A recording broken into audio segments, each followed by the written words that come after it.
Hello, my friends, and welcome to Where Wendy Creates. Today we are making these stunning quilt block potholders. I am so excited. Thanks for joining me today. I cannot wait to share. I've just finished a project with these red strips that I have left over. So we're going to add some fabric to it, add some Insulbrite, and make some potholders. Hello and welcome back to Where Wendy Creates. Today we are making potholders, and we have selected some leftover beautiful scraps from a project we just did, matching it up with some red fabric with some white stars, and I am breaking out the Insulbrite and we are going to make some potholders. So if it's too hot to handle, too cold to handle, Insulbrite is not microwavable, but it has these wonderful things in it that helps to insulate. So today we're making potholders. Let's get going. And to make the most progress with our scraps, we're taking our smallest scrap, and it is 3.5 inches across. So we are going to measure down 3.5 inches, and we're going to trim it. So we have a block of 3.5 by 3.5. And we're going ahead and putting red thread in the bobbin and on the top, so both of them are the same kind of thread. And we're bringing our 3.5 inch by 3.5 inch squares and our 2-inch strips over to the sewing machine to make our potholders. And in essence, what we're doing to make our potholders starts by making a quilt block. So we are going to take our 2.5 inch strip, and we are going to put right sides together, and we are going to sew. So let's start with this end, and it's just a width of fabric by 2-inch strip of fabric. And we're lining up our 1/4 inch. We're not sewing on the selvage.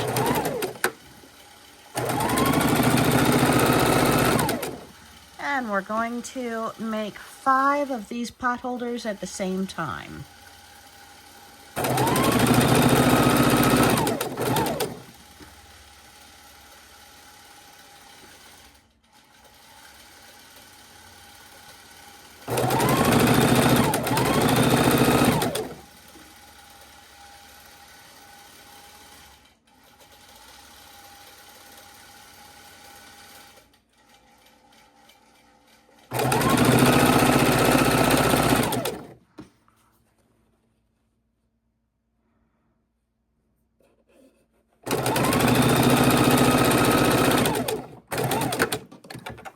Okay, and let's go on over to the cutting board and cut these apart.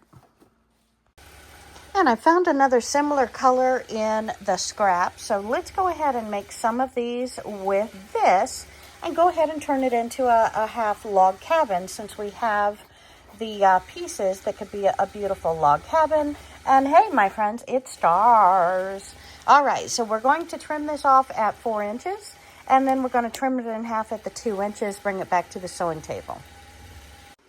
And we're going to go ahead and press our pieces. I have steam in here, so just got to wait a second for it to heat up. And that way we are going to have perfect pieces. If all of our seams go in the right direction.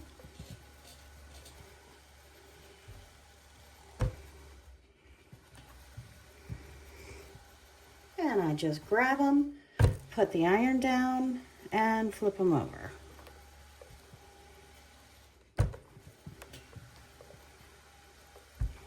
Just gotta wait that time for it to heat up. All right, now back to the sewing machine. And take your strip and take your block with your strip on it. Seams are facing down.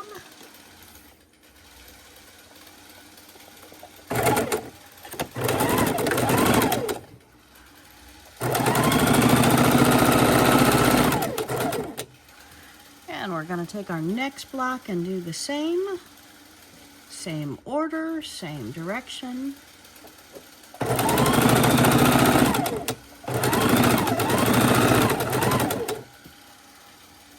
and our next block, and our next block.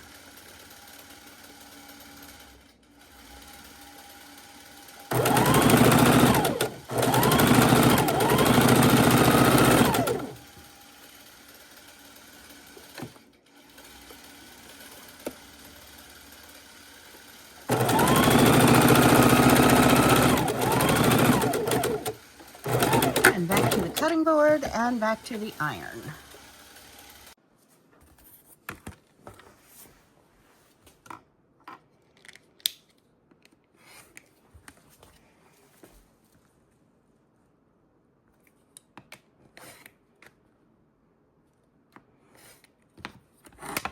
Oops, sorry.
And hard to do with one hand.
And we're going to go ahead and take these and press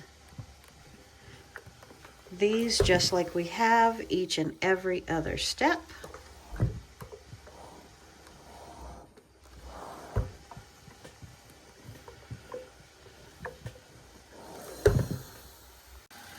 Now I thought since we have more of this fabric than we did the scrap fabric, we're going to go ahead and do this around all 4 sides.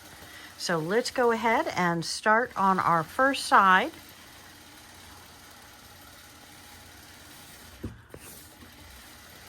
And we're going to do right sides together, my friends.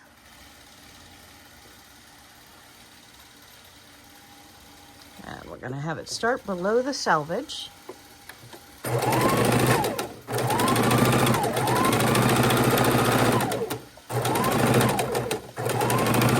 Making sure our seams lay in the direction that we have pressed them.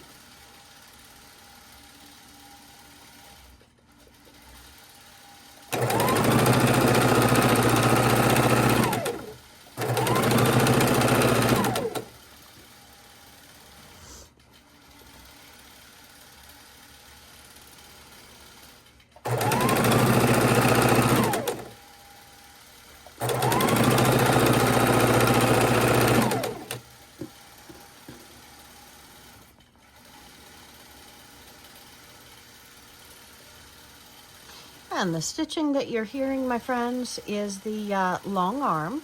We have a quilt going at the same time that I'm doing this. So those extra stitches you're hearing in the background is a Gamma Optimum Statler stitcher.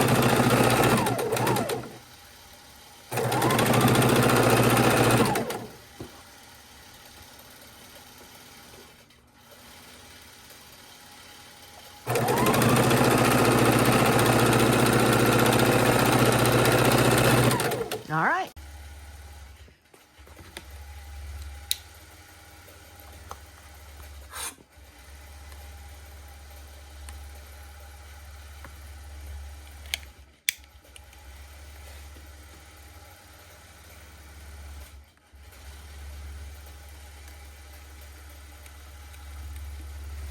And we're saving all of our scraps always. I like to have a bag or can right next to the cutting board, right next to the sewing machine, so my scraps are always being collected. Because, my friends, hit that subscribe button right now, because we've got another scrappy project coming up for you next week. So I am very, very excited, and I'm trying. I know I'm not successful at it yet, but I am trying to have one full quilt presentation a week and one scrappy presentation a week, where we're using smaller pieces of fabric and making different kitchen items, different bags, different fun frou-frou things to make life a little more fun with homemade gift ideas and craft fair fun ideas for us all.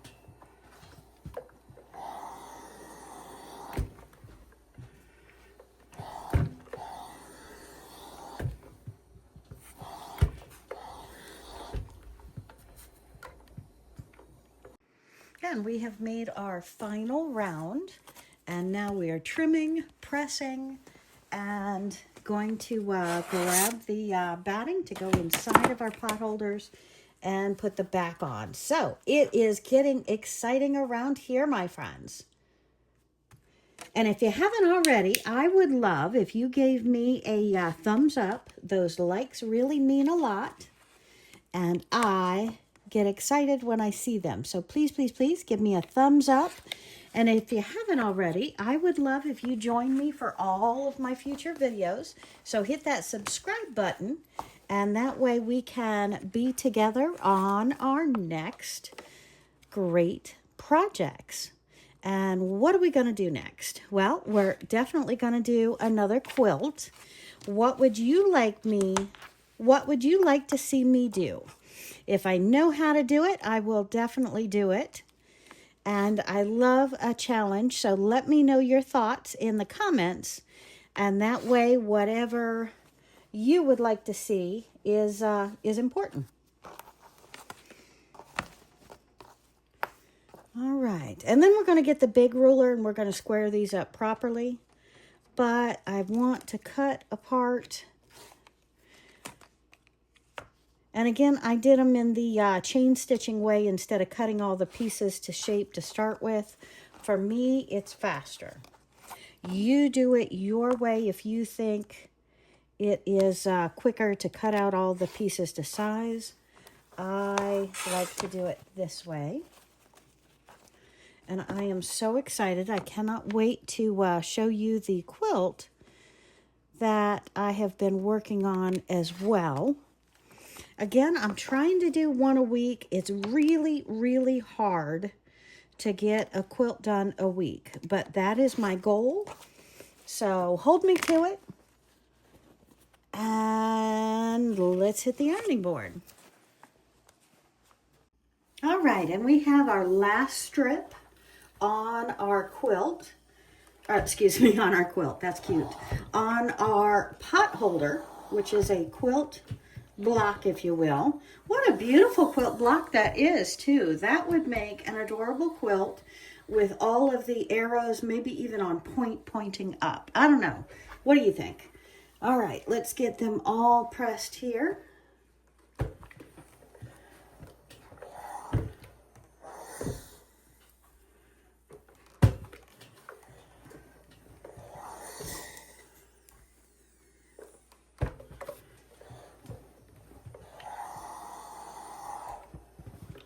Oopsie, lay it straight.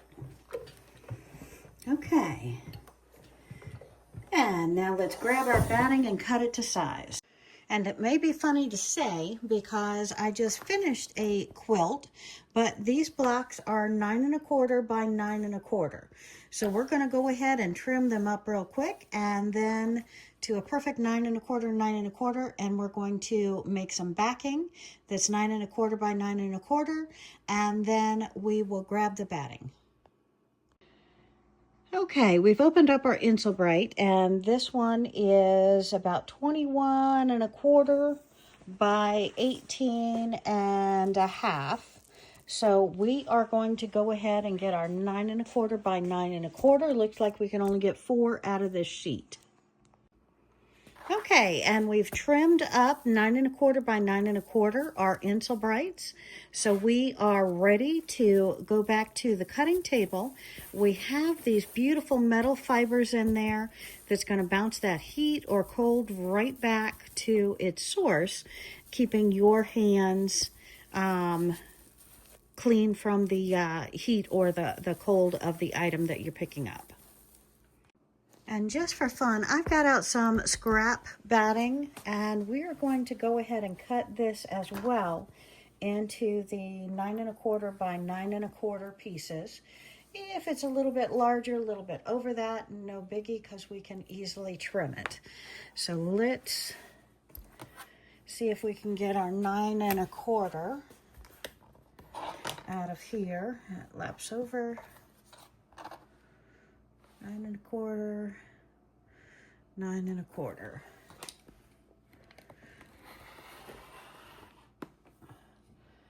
And why, oh why am I doing this? Well, I am sure, just like you, you never, ever, ever, ever, ever want to burn your fingers. So my friends, we are going to double up on our layers. See if I've got 9 1/4 here. It looks like I do. I'm going to lay these straight and cut my 9 1/4. Okay, I had enough of my scrap to do a 9 1/4 back out of this, so after a little searching, that made that easy. And I have 4 of these sheets that are 9 1/4 by 9 1/4. So now we're going to make our sandwich, and I have regular batting, and I have my Insel Bright. So let's set those aside, and we're going to just take the top, or the bottom here, one of our pot holders, and we're going to put an Insel Bright in. And again, like I said, because I never, ever want to burn my fingers, I'm going to put a batting in there too. So these are going to be extra thick. And let's use our 4 first that we had. And why do I only have 4 of these? I have a whole bolt of fabric. Well, I only have 4 of these because I used one with the fabric strip. That made this 9 3/4 each. Okay, so let's turn this back facing inside, and this is facing inside. So both of our fabrics face to the inside, our Insel Bright, our batting, and this. Now let's get our pins and pin it together. All right, we've got out our pins, and how many of you figured out what I did, huh?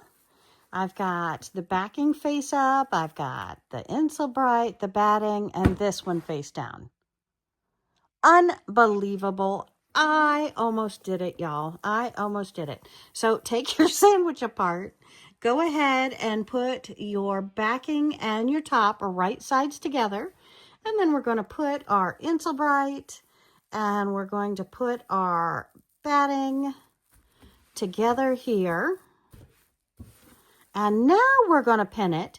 And again, you want right sides together of your backing and your batting, and then your other 2 pieces. So hilarious, because when we turn this right side out, we need those pieces to be our outsides. So go ahead and put your pins in. Now we want to go through all 4 layers. So we've got us relatively lined up here. Maybe I need to move me over a little bit here. You've got so many layers, it's going to move apart. And there is no need to do more than the 1 layer. Okay, my friends? But I thought it would be nice to have one big and juicy to be like a pothole. Oh, the batting is bigger. To be like a big old trivet and hold that hottest cast iron pot or out at the grill. When you are baking or creating, it's nice to have something that heat is not going to get through. So again, you only need 1 Insel Bright, but let's make this one with the 2 layers because I'm loving this thickness, and that is going to be just fun. And look how this, somehow it's moved on me. Let me pin that one more time, and then we're going to go ahead and sew around it. I don't know how I got it so off. But it looks like just that batting piece. I guess looking through a camera makes it a little bit harder, but no excuses, no excuses. Okay, so are we seeing the 4 layers relatively lined up? Move that over a little bit. All right, let's stitch one and do one at a time. I'm thinking that Insel Bright is acting like it doesn't want to stay in place. There we go. Much better. Corner to corner. Look at that. I'm thinking somehow my top got bigger. All right.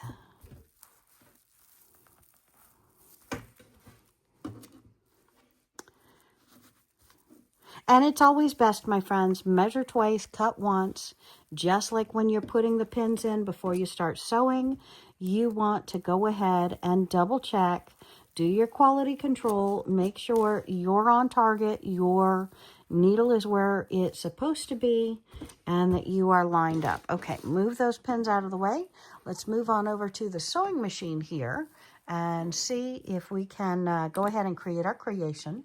I want to leave about a let's do 3-inch opening right here.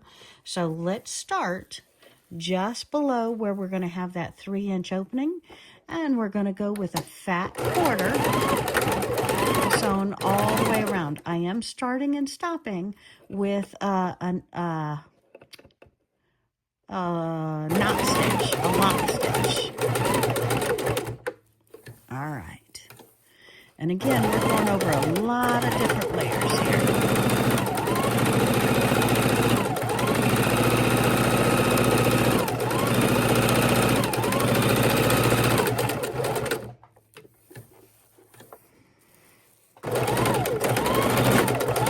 I think I am going to be gifting a set of 3. So I think one is going to be this double layer. The other 2 might be a single layer. Hit that comment and let me know your thoughts.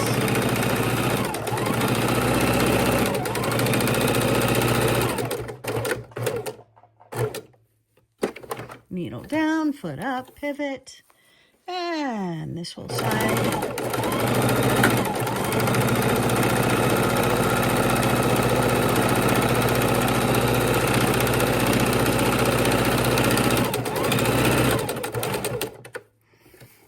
Down. Okay, here's our opening. And we lock stitch that, pull it out, trim it. Okay, so let's take a look at our project now. We can pull the pins now or pull them after you cut the corners, whenever you prefer. But we're going to do our quality control. We're going to look around this side, make sure that we have all of our sides lined up, and then we want to look at the sides and the bottom. We want to make sure that all 4 layers are captured in our stitches. That's going to be very, very important. Okay, so let's trim a couple of threads. And now we're going to trim off our corners, making sure that we are not cutting into our threads as we trim our corners. Now this one's going to be very bulky around the sides because we've got the batting and the Insulbrite layer. All right, that looks real good to me. Maybe we'll trim some of that batting. It looks a little big. Okay, and find our opening. I'm going to keep these scrappy pieces because I like stuffing primitive things with it, things that are darker in color and don't show up. Now, to turn it right side out, it's thick, it's bulky, it's going to be a beast. So take your finger all the way over to one of the corners, hold on to it, and push it through. Now we can use our scissors or our stiletto to help us pop out our corners. But we're just going to turn the whole pot holder right side out, and then we're going to stick the blunt end. It's the point, but together they're kind of a blunt end. Don't make sure you're not using a point, so we don't want to break through the fabric, to help us pop the corners out and make it look really nice. And then we're going to sew around this. Oh, this is so nice and comfy. Maybe I'll make them all this thick. What do you think? Hit that comment button. Let me know your thoughts. But let's stick our scissors in, and we are going to pop out our corners just a little bit, make it look nice and a lot more square. Oh, beautiful, beautiful, beautiful. Okay, now it's not going to be a point corner because we have 2 layers of batting on the inside. And, oh, this looks so good. Maybe we're going to make mittens. Y'all want me to make mittens? I like making mittens. This is beautiful. Oh, I'm excited. Okay. And we're going to go ahead and roll in the corners here. We can pop it with an iron to set that crease. And then we're going to sew our fat 1/4 inch all the way around. All right, and we've brought it over to the ironing board. We're folding in the top and the bottom, and I want to try to get that iron to help me keep this seal as I'm going to sew it. So let's fold it in, and we're going to pop it with a hot iron.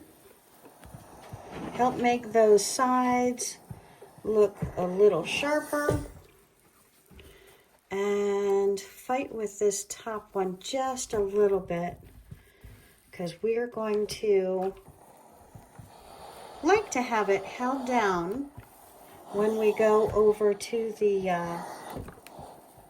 sewing machine to sew it. And again, it keeps wanting to pop out. Ooh, hot. Need some Insulbread on my iron.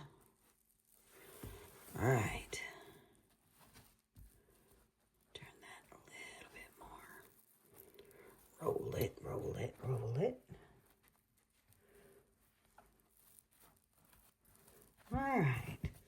And I might also put a pin in it as I'm sewing it.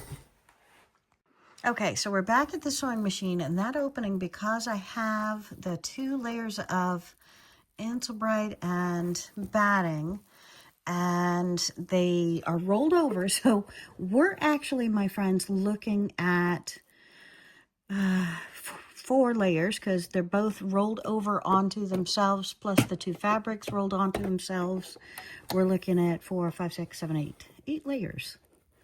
All right, so we are going to make our real thin line all the way around our potholder, and then we're going to come back and do a fat quarter, maybe even a half inch. So what we're doing with this first round is not only closing up our opening, but we're also locking in that batting on the inside and giving it an extra lock to keep it in place, because this is a kitchen item, my friends. And kitchen items, what happens? They get washed at least weekly, right? So we want this to go through, 52 washes a year, right?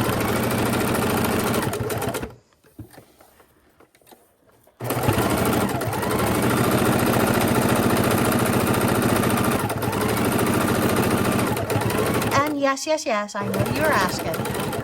Hand stitching these openings would definitely be better, my friends. You are absolutely correct on that thought.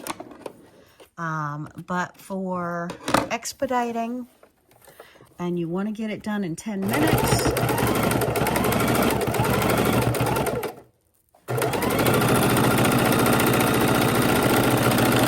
all right, now we're going to pick up our needle. We're going to move in. Where do I want? I think I'm going to stick with a fat quarter. So we're moving it in just the width of the foot, with a little bit showing over here. So it's really a fat quarter. And now I'm going to go all the way around as well. Needle down, keeping that distance from the side.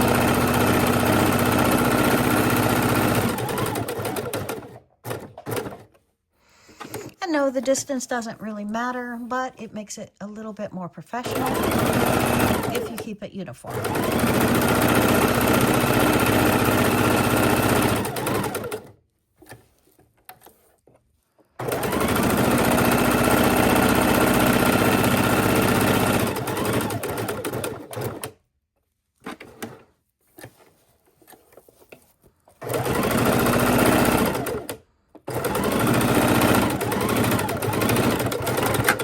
And we have completed that.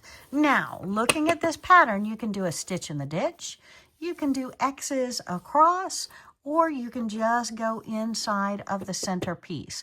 But you do want to do something in the center of the potholder. So let's go ahead and lift up the foot, and then, well, let's trim those threads. And then we're going to take it in, and let's go semi-stitch in the ditch around the very center block. What do you think? And why do I have the thread on top? There we go.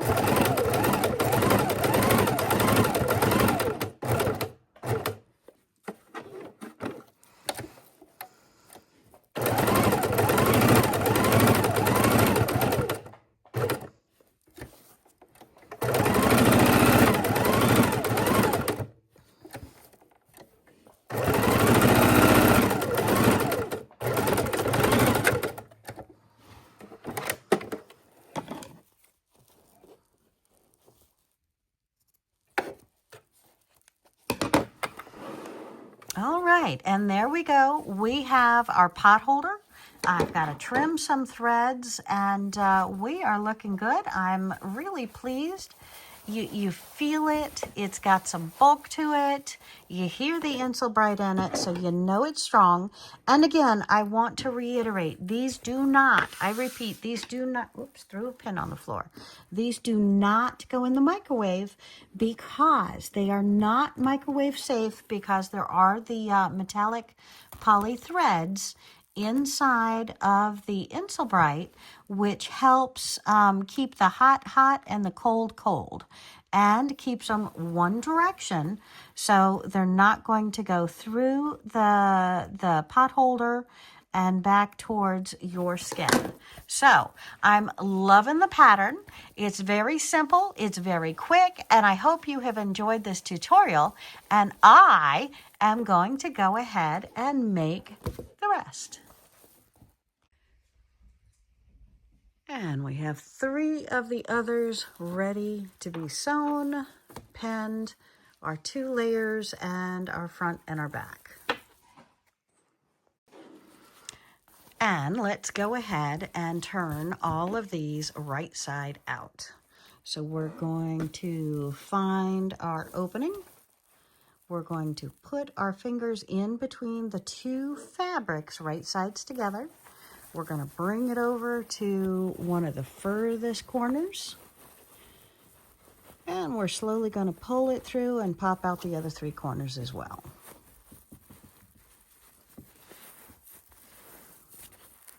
So exciting. So what do you think? Do you love it when a project comes together? I love it when a project comes together, and when I'm inventing something new for the first time, or doing something that I haven't done in a long, long time, and it turns out right. I am just almost giddy. Are y'all? Is it just me? I would love to know your thoughts. And we are getting all 4 corners here popped out. Then we will sew these up. And yes, you know who you are. You're going to get these soon. All right. And that corner needs to be fixed. So again, use your scissors. Make sure they're closed. And you can use your stiletto.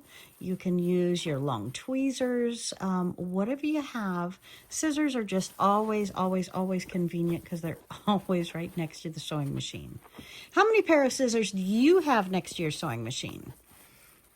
And I got a big question for you. I need to know. When you have a cheap pair of scissors that doesn't cut well anymore, do you find yourself putting them back in the drawer and discovering later, again and again and again, that they don't work? Or do you sharpen the cheap scissors? And if so, how do you sharpen them yourself, or do you go get it done? And the big question, my friends, how long does it take you to actually throw away a pair of scissors that doesn't work? Curious, because I have a pair of scissors in my drawer that I absolutely love, love, love, love, love. And they are a very short 3-inch pair that was cheap, that I don't want to throw away. But I pulled them out today and they would not even cut a thread. So that's why I'm asking. All right, so I'm going to turn this other one right side. This is the one with the fun backing. And then we are going to pop on over to the ironing board and then come back to the sewing machine. And then we are going to stitch around them, quilt around them, and we will be done for the day. So thank you again so much for joining me today. I'm going to come back with a quick video. A quick statement, but I am excited. I'm going to pull these off air so you don't have to watch me struggle.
does that look crooked?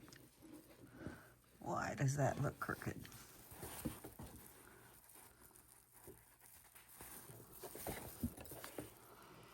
Too funny.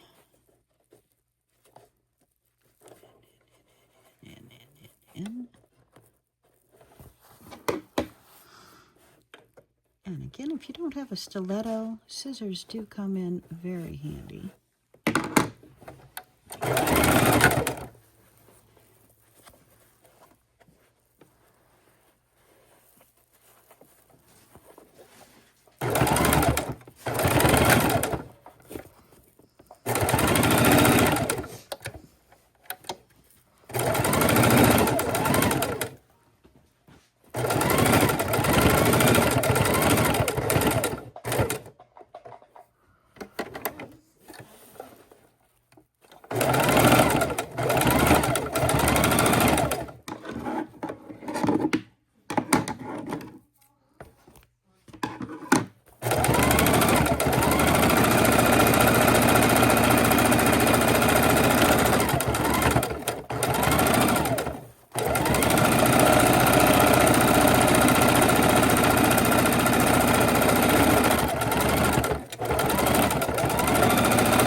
Oops, sorry.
And there you have it, my friends. We have made some beautiful, thick, well-insulated, brand new, using the log cabin approach, quilted potholders. I'm excited. Have a great day. Thank you for joining me so much. Have a great day.